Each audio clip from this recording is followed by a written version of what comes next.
आप सभी को मेरी तरफ से जन्माष्टमी की शुभकामनाएं। और आज इस जन्माष्टमी के शुभ अवसर पर मैं एक छोटी सी कथा जो कि सच्ची घटना है, उस पर आधारित है, वो मैं आपको बताना चाहूँगी। एक महिला जवानी से ही अपने वृंदावन आती जाती रहती थी और वो लड्डू गोपाल की बहुत बड़ी भक्त थी। धीरे धीरे जैसे जैसे उम्र बीतती गई, उनका आना जाना कम होता गया।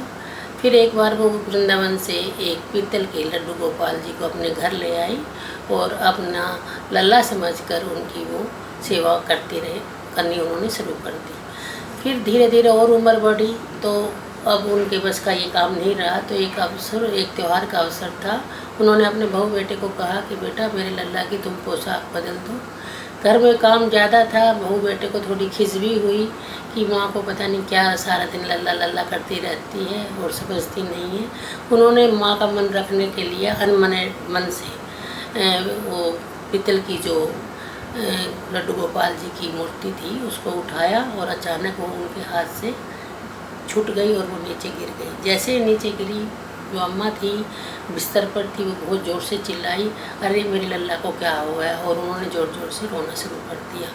बेटे बहू ने समझाने की कोशिश की कि कुछ नहीं हुआ है, मूर्ति बिल्कुल ठीक है, आप यूँ ही काम का चिल्ला रही हो, लेकिन वो नहीं मानी कि नहीं मेरे लल्ला की तबीयत ठीक नहीं है, तुम जल्दी से डॉक्टर को बुलाओ।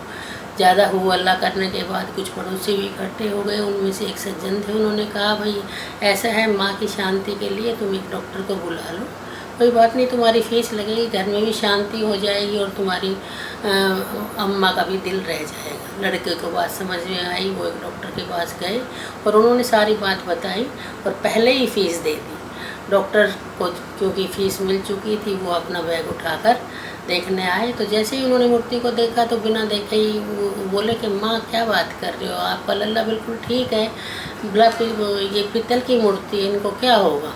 वो अम्मा बोली डॉक्टर तेरी क्या उम्र है, बोला 65 साल। बोली फिर तेरे को ये तो पता है ना कि किसी की बीमारी चेक करने के लिए, देखने के लिए पहले उसको तो नब्ज़ देखनी होगी, उसका चेकअप करना होगा। तो डॉक्टर को क्योंकि फ़ीस मिली हुई थी, उन्होंने नब्ज़ देखने की कोशिश की, लेकिन फिर उन्होंने कहा नहीं आपका लल्ला बिल्कुल ठीक है। बोली अरे डॉक्टर, जो तेरे पास मशीन है बक्से में, उस मशीन को निकाल ले, एक बार तो देख ले।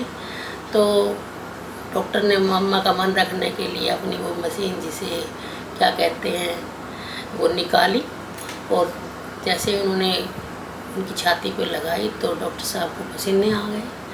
एक बार नहीं, उन्होंने 100 बार मशीन को लगा कर देखा तो देखा दिल धड़क रहा है।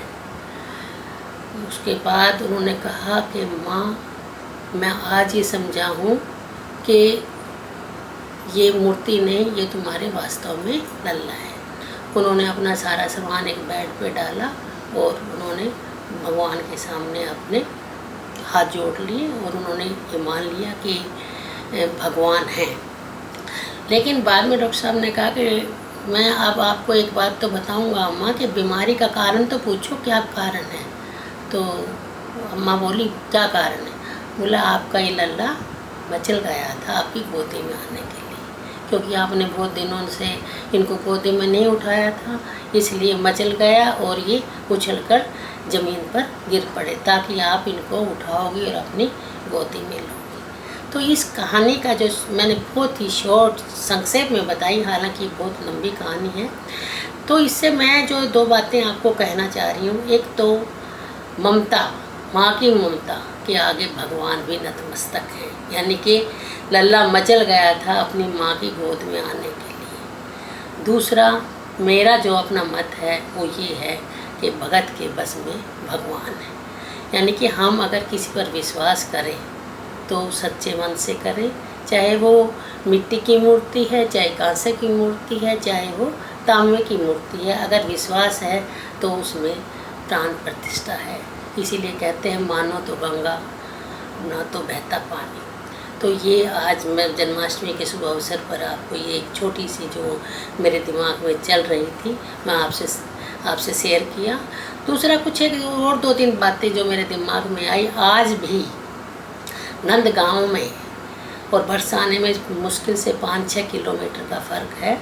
एक जैसा गांव है, गांव की ऊंचाई भी एक जैसी है, लेकिन आज भी बरसाने के लोगों को ये है, विश्वास है कि यहाँ राधा रानी है, और नंदगांव के लोगों को ये विश्वास है कि यहाँ पर कान्हा अब भी रहते हैं। आज भी नंदगांव में स्त्रियां अपने घर के बाहर मटकी में मक्खन रखती हैं और उनको ये विश्वास है कि हमारा कान्हा आएगा और इस मटकी में से मक्खन को चुरा कर खाएगा। आज भी वहाँ के लोगों का ये विश्वास है कि अगर 10-12 बच्चे खेल रहे हैं तो उनमें से एक बच्चा उनको कान्हा नज़र आता है। तो ये हमारी सनातन धर्म की पहचान है, ये हमारी संस्कृति है और ये हमारा अटूट विश्वास है। इन्हीं शब्दों के साथ मैं अपनी वाणी को विराम दूंगी और एक बार फिर से दोबारा से आपको जन्माष्टमी की शुभकामनाएं दूंगी। भगवान कृष्ण की कृपा आप सभी पर बनी रहे। राधे राधे।